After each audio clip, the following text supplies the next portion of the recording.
Imagine a room where your every breath is a data point. Not for a cure and not for science, but for a kill.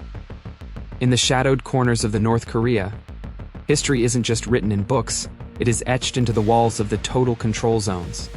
These are places where the state's absolute power meets its most chilling application, human experimentation.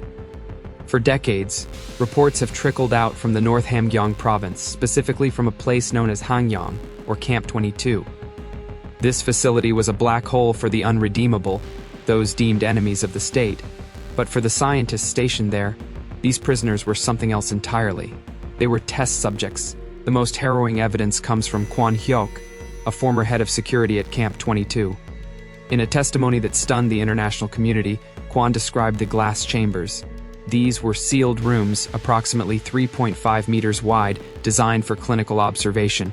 He recounted watching entire families, fathers, mothers, and children, locked inside as lethal gas was pumped in through tubes.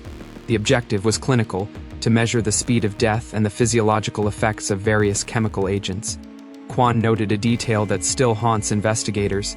Even as they faced their own suffocation, the parents would often try to give their children mouth-to-mouth resuscitation, attempting to save them with their last gasping breaths. The scientists, he said, watched this from above through the glass, taking meticulous notes. While the DPRK officially labels these accounts as vile fabrications, the 2014 United Nations Commission of Inquiry found these testimonies to be credible and representative of crimes against humanity.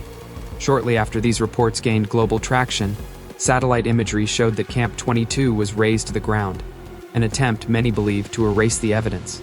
The buildings may be gone, but the testimonies remain. The data exists, but it was paid for in blood.